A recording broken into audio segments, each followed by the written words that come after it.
Olá, quantos de nós nos sentimos desmotivados em muitas situações que passamos na nossa vida?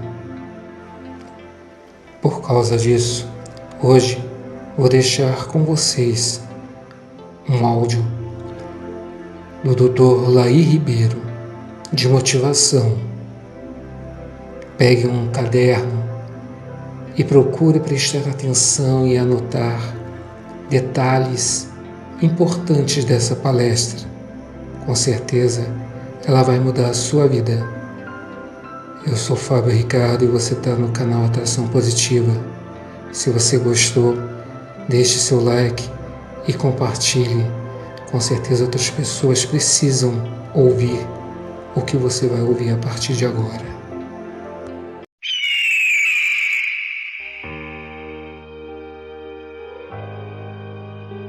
Nós não somos seres humanos tendo uma experiência espiritual.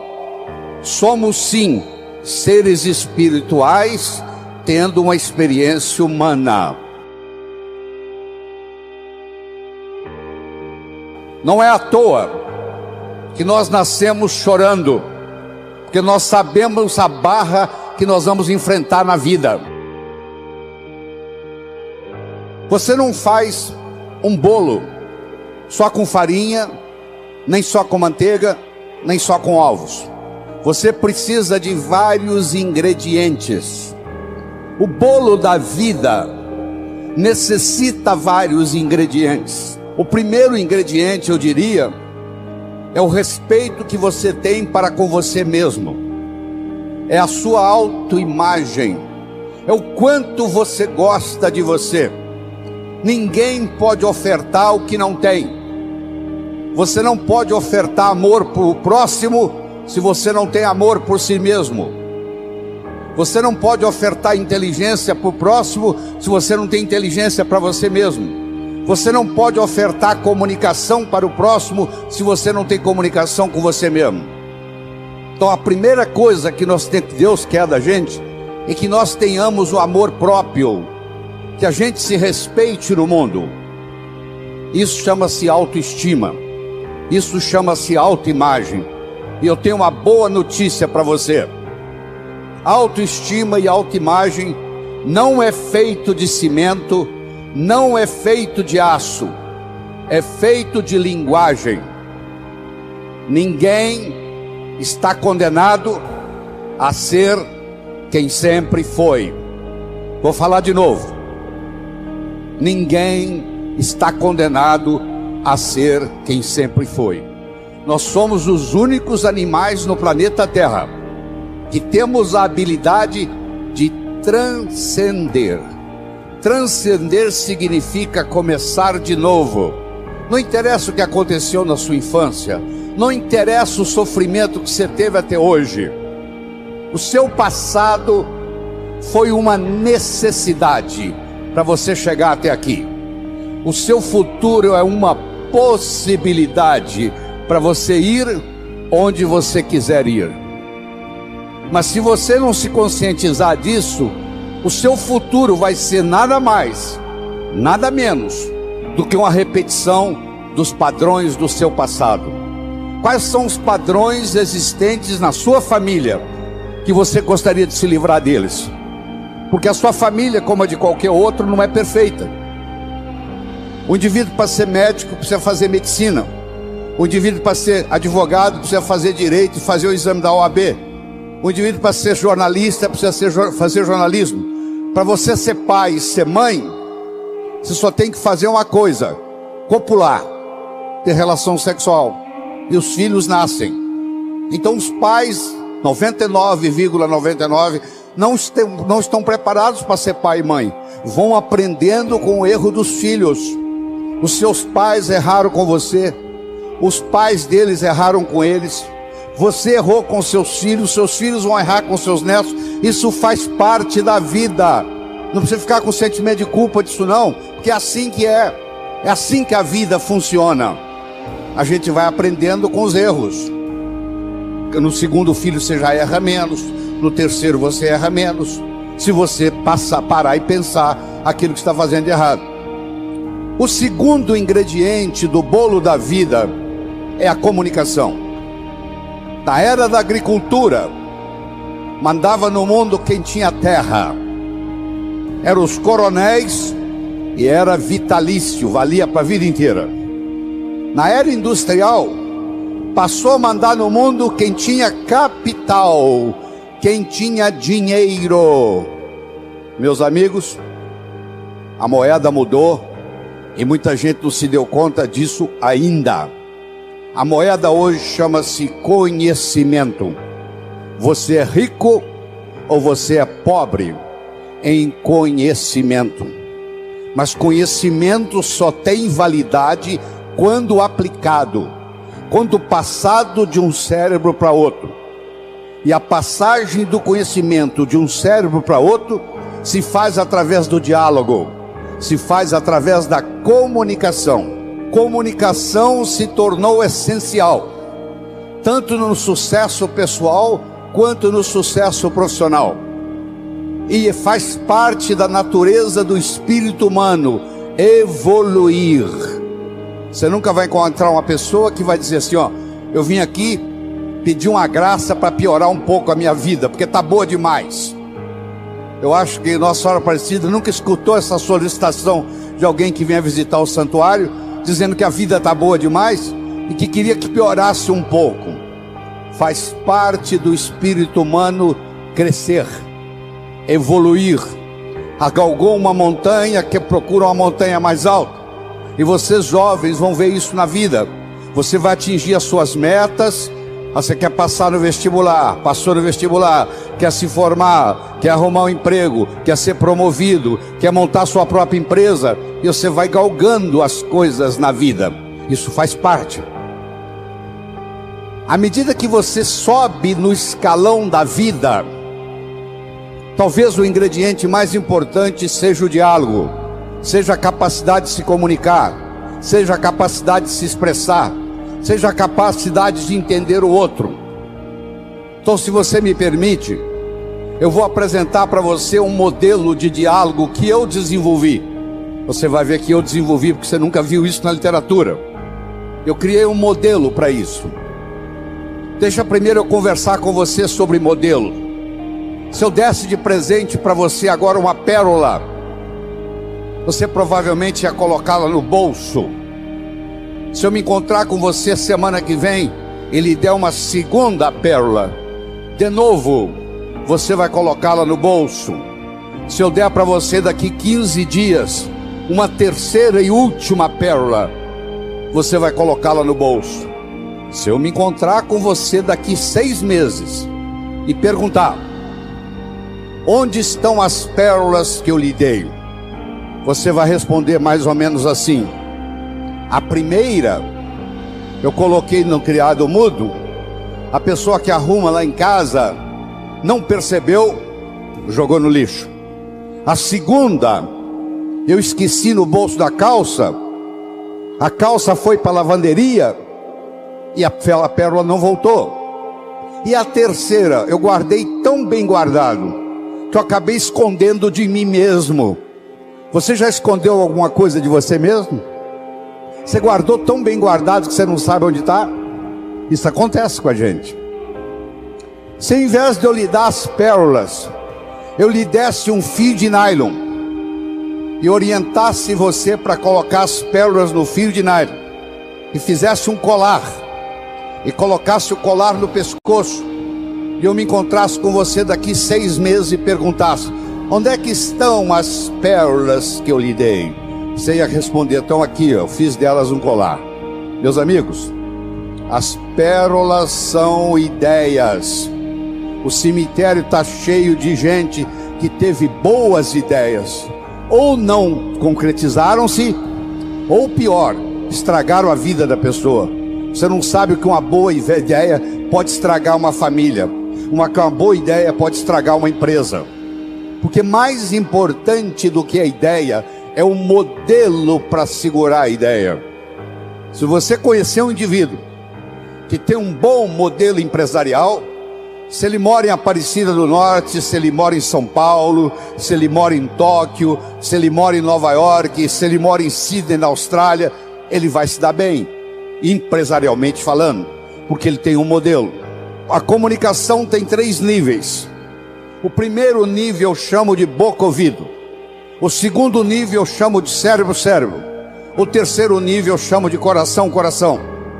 Vamos começar com o primeiro nível. Boca-ouvido. Deixe-me primeiro fazer uma distinção para você. Ouvir e escutar não são sinônimos. Você ouve com o ouvido, você escuta com o cérebro. Você já foi alguma vez num restaurante e pediu ao garçom para lhe trazer uma água com gás e ele lhe trouxe uma água sem gás? Ou você fez uma solicitação e ele lhe trouxe outra? Aquele garçom, naquele momento que ele recebeu o seu pedido, ele estava operando no nível 1. No nível 1 ninguém é promovido. No nível 1 você não conquista as pessoas. No nível 1 você não vai para frente na vida. Não interessa a nota que você tirou na escola, isso não faz diferença, porque a escola lhe passa informação. A vida lhe exige competência de ação. O que cai na prova não cai na vida. Se você observar na sua cidade, você vai encontrar indivíduos que eram CDFs, que eram estudantes brilhantes, e hoje são pessoas que estão perdidas na vida. E você vai encontrar também pessoas que eram estudantes medíocres, e hoje são excelentes empresários, estão contribuindo para o bem-estar da comunidade. Por que isso? Porque esses segundos, eles sabem dialogar com o mundo, eles sabem dialogar com a sociedade, eles aprenderam, talvez até intuitivamente, o poder da comunicação. Modelo do nível 1, boca-ouvido. Deixa eu primeiro fazer uma afirmação. Nós só chegamos ao coração das pessoas passando pelo cérebro. Não tem outro caminho. É fácil você gostar de quem você gosta. Eu quero ver você gostar de quem você não gosta. Porque se você não gosta da pessoa, fica difícil chegar no coração. O caminho para você você tem que entender a pessoa, entender a problemática dela, entender de onde ela está vindo, por que ela atua daquele jeito. Aí finalmente você aceita a pessoa e chega no coração. Quando você está operando no diálogo no nível 1, não acontece nada. É o pai que está dando um sermão para o filho, e entra num ouvido e sai no outro, e o pai não percebe que ele vem falando isso há 5 anos e não funcionou nada. Pelo contrário, o filho até ficou rebelde de escutar o pai falar aquilo, e o pai não se dá conta que aquilo não é diálogo, que é um monólogo que ele está falando para o vento, porque está entrando no ouvido e saindo no outro. Você deve conhecer um ditado popular que diz assim: a palavra convence, o exemplo arrasta. A palavra convence, o exemplo arrasta. O melhor modo de você educar seu filho não é com sermão. Isso não é diálogo, isso é monólogo. O melhor modo de você educar seu filho é com exemplo, dando exemplos. Aí a água mole em pedra dura, tanto bate até que fura. Ele vai vendo o exemplo daquilo que você quer que ele seja, ele vai observando aquilo todo dia, chega uma hora, ele e ela incorpora na estrutura psicológica.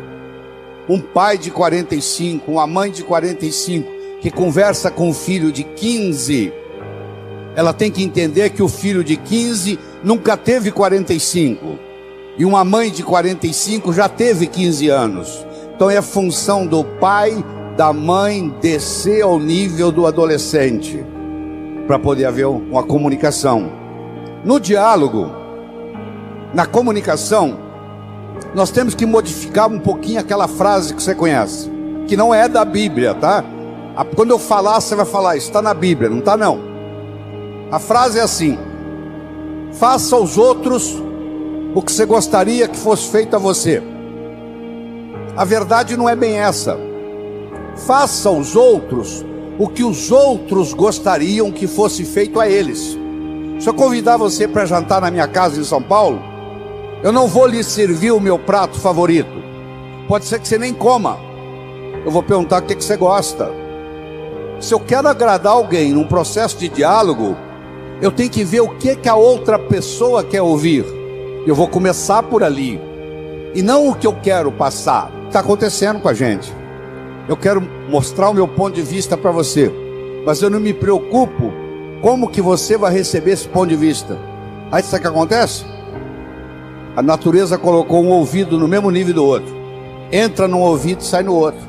Aí não deixa de ser diálogo, passa a ser monólogo, porque não tem repercussão.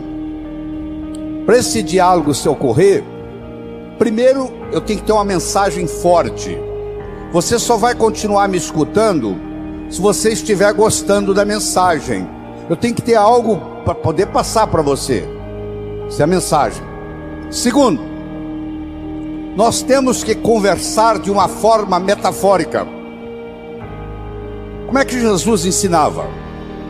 Jesus ensinava contando histórias. Como é que Jesus ia ensinar como é o mundo espiritual para quem está na terra? Sabe o que ele fazia? Ele fazia de uma forma metafórica. Ele contava parábolas, ele contava histórias.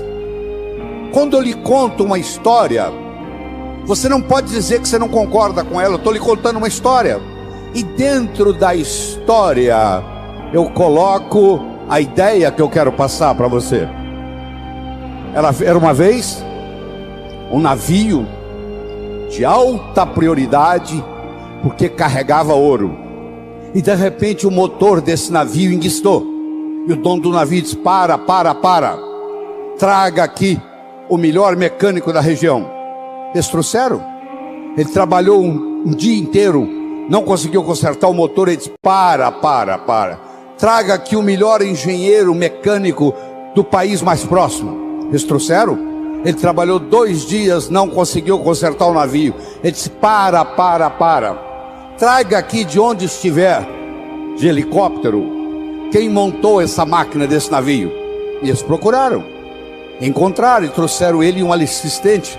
E eles desceram no navio de helicóptero, foram até a casa de máquinas, escutaram o barulho da tubulação, tocaram nos tubos, e tinha uma válvulazinha vermelha num canto. E ele perguntou para o assistente dele: você tem um martelo? Tem, me empresta. Ele foi lá e pim, ligue. Eles ligaram, tudo funcionou às mil maravilhas. Os 3 indivíduos que trabalharam, o primeiro que trabalhou um dia, o segundo que trabalhou 2 dias, e esse que deu a martelada na válvula, mandaram as suas respectivas contas. Quem trabalhou um dia mandou uma conta de $100.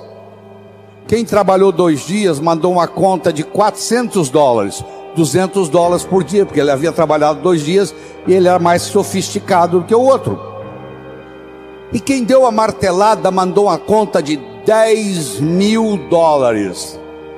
O dono do navio falou: eu vou pagar, porque ele consertou o meu navio, mas eu só pago com uma condição: que ele mostre como é que ele chegou à conclusão de me cobrar $10.000.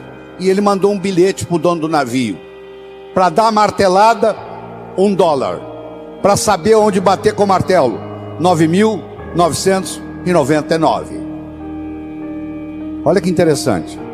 Você imagine que nós estamos almoçando e eu conto essa história para você, e você está pensando em me contratar para ser seu consultor na sua empresa, e você pergunta assim: doutor Lair, qual é a sua remuneração? E eu falo um preço elevado. Ao invés de você falar é caro, você vai pensar assim: esse cara sabe onde bater com o martelo. Eu preparei o seu cérebro para escutar o meu diálogo com você. Através de quê? Através de uma história, através de uma metáfora. A pessoa que sabe dialogar, ela conversa metaforicamente. Terceira coisa importante no diálogo é uma linguagem apropriada.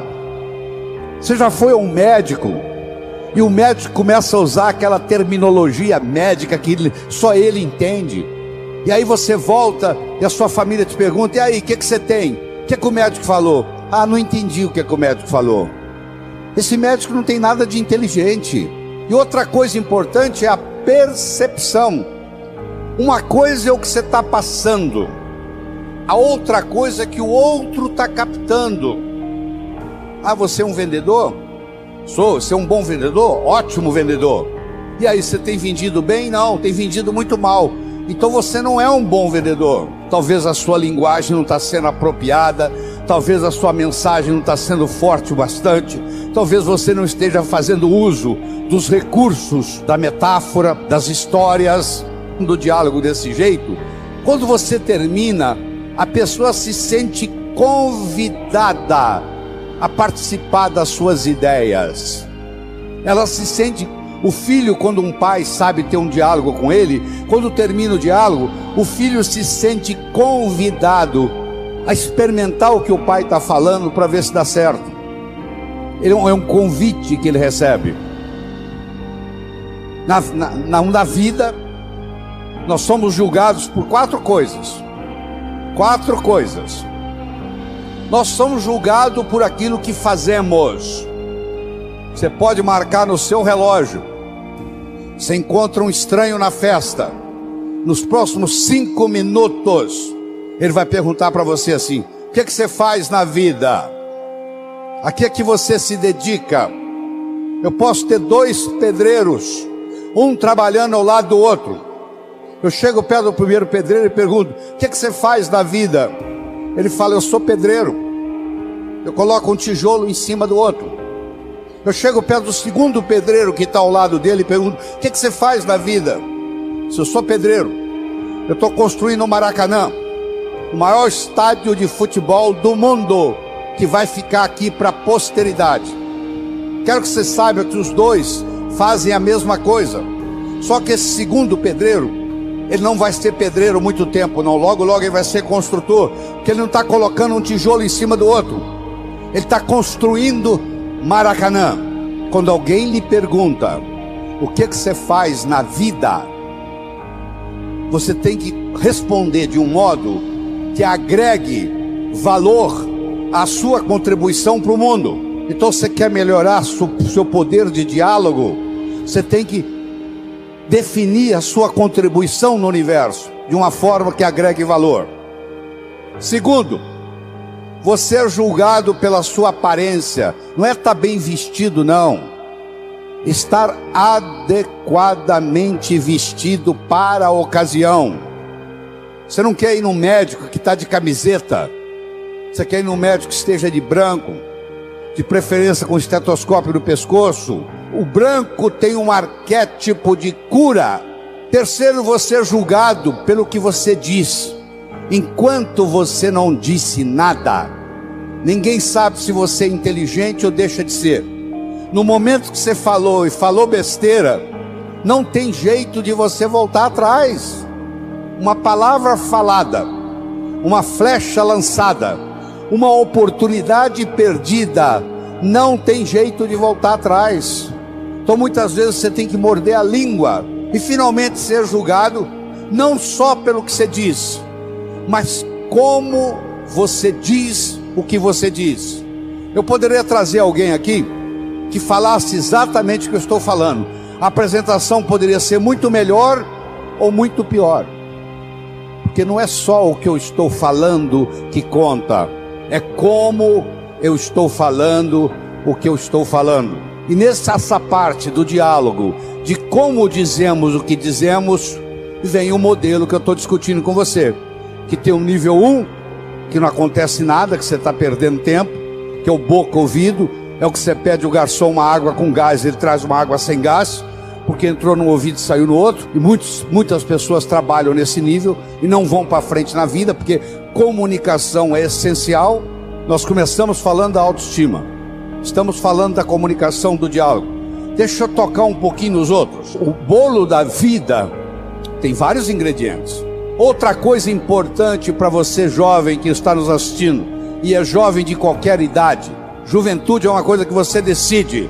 O que eu vou fazer na vida está para frente ainda. Já fiz muita coisa, mas o que eu vou fazer muito mais ainda está pela frente.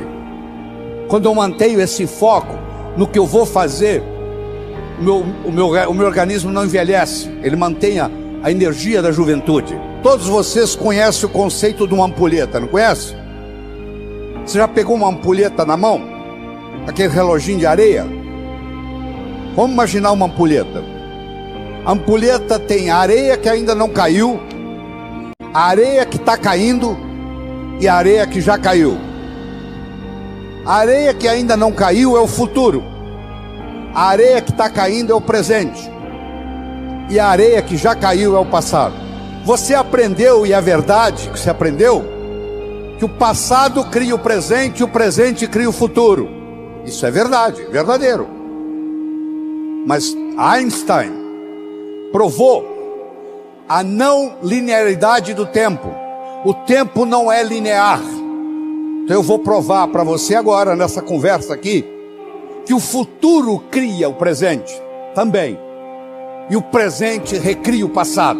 Se você comprar na segunda-feira uma viagem de volta ao mundo para daqui um mês, eu lhe garanto que a segunda-feira já começa a ficar mais interessante. Faltam 30 dias, 29, 28, 27, 26, 25 para a viagem. Você já escutou um ditado que diz assim: muitas vezes a antecipação da festa é melhor do que a festa propriamente dita. Lembra aquela ceia de Natal que você preparou na sua casa com todo carinho, que você levou meses preparando, e na hora da ceia os dois cunhados começaram a discutir e estragou a noite? A antecipação daquela ceia foi muito melhor do que a ceia. O que acontece? Se eu tenho metas para o futuro, jovens, por favor, me escutem. Se você tem metas para o futuro, o seu presente fica mais interessante, porque você vai viajar daqui 30 dias, daqui 29, daqui 28. Se você não tem perspectiva de futuro, aí a droga te domina. Todo drogado que eu conheci, que eu tratei, que eu cuidei como médico, todo drogado perdeu a perspectiva do futuro. Ele não tem a noção do amanhã. Ele acha que só existe hoje. Quem só acha que existe hoje não vai se preocupar o que a cocaína, a maconha, a heroína vai fazer no corpo, porque perdeu perspectiva de futuro. Então eu espero que você entenda que o futuro cria o presente. Eu vou provar para você agora que o presente recria o passado.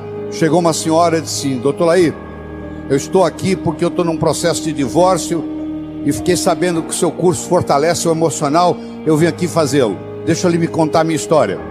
Eu sou casado há mais de 25 anos, eu e meu marido decidimos por opção não ter filhos. Ele trabalha numa multinacional, eu trabalho noutra. Ele sai de segunda a sexta para viajar pela multinacional, e eu saio de segunda a sexta para viajar pela minha multinacional. Sexta-feira à noite nós nos reuníamos, íamos para um sítio que nós temos em Valinhos, perto de São Paulo, e nós passávamos sexta à noite, sábado, domingo, voltava segunda de manhã. A minha tia que me criou, eu levei-a para passar o final de semana no sítio. Ela teve uma parada cardíaca e morreu no sítio, e eu nunca mais tive coragem de ir lá. O meu marido não abre mão, ele viaja durante a semana e sexta-feira ele vai para o sítio. Eu não vejo ele durante a semana, não vejo ele no final de semana. Nós somos distanciando, estamos num processo de divórcio. Eu perguntei para ela assim: mas por que a senhora não vai no sítio? Falou: porque a minha tia morreu lá. Eu falei: mas justamente por isso.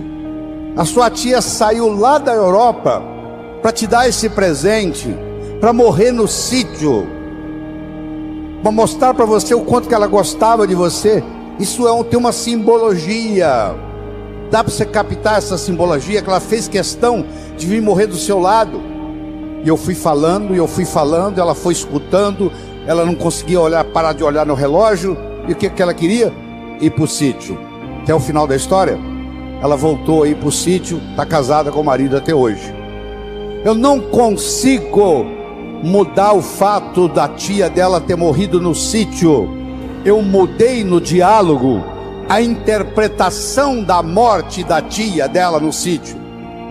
Eu não consigo mudar o passado de ninguém, mas eu quero que você saiba que tudo que aconteceu com você aconteceu por uma necessidade, talvez espiritual, talvez tenha trazido você até aqui. Eu não vou perdoar o meu pai pelo que ele me fez. Onde é que está seu pai? Ele já morreu. Ele vai ficar muito sem dormir hoje à noite por causa disso. O fato de você não perdoar o seu pai é mais ou menos assim: eu vou tomar o veneno para matar aquele cara, mas eu tomo o veneno. Isso não é tão ridículo, não é? O cara vai tomar o veneno para querer envenenar o outro. Quando eu tenho ressentimento do meu pai, quando eu tenho ressentimento da minha mãe, primeiro eu vou ter ressentimento de todos os homens e todas as mulheres no mundo, que isso vai repercutir. Cada vez que eu encontrar um homem, vai lembrar do meu pai, eu vou ter problema. Cada vez que eu encontrar uma mulher, eu vou lembrar da minha mãe, vai ter problema. Então, se você perdoar o seu pai e perdoar sua mãe incondicionalmente, só pelo fato dele ser seu pai e pelo fato dela ser sua mãe, não é a pessoa em si, não. Eu estou querendo que você perdoe o arquétipo pai. Eu estou querendo que você perdoe o arquétipo mãe. Não é que agora você perdoa a sua mãe, você tem que trazê-la para morar com você, não. Você que tem que terminar e dizer, ó, o que você fez foi feito, você fez o... Eu lhe garanto que os seus pais fizeram o melhor que eles sabiam fazer. Não fez melhor porque não sabia. Eles não sabiam o que eles não sabiam. No momento que você perdoa, isso é mágico no seu corpo, porque isso muda tudo. Isso muda a sua energia, muda a sua capacidade de ganhar dinheiro. Se você tem ressentimento do passado, você cancela o seu futuro, você não tem perspectiva de futuro. O ressentimento do passado não deixa você ter perspectiva de futuro. Não interessa o que eles fizeram ou deixaram de fazer. Você não vai passar a sua vida no passado. O seu passado é uma necessidade que aconteceu para você chegar aqui. Ele é conhecido, você sabe o que aconteceu. O seu futuro é uma possibilidade, e ele é desconhecido até que você decida qual que ele vai ser. E eu sugiro que você se concentre lá, no futuro, porque é lá que você vai passar o resto da sua vida. Só por isso. No momento que você fizer isso, seu coração vai se abrir, e essa renovação de esperança que o Padre Darcy me ensinou vai encher o seu coração, e a sua viagem aqui vai ficar inesquecível, que vai ficar um antes e vai ficar um depois. Eu espero de coração que novos caminhos se abram à sua frente, que o vento sopre levemente às suas costas, que o sol brilhe suave e morno no seu rosto, que a chuva caia de mansinho em seus campos, e até que nos encontremos de novo. Que Deus lhe guarde nas palmas de suas mãos.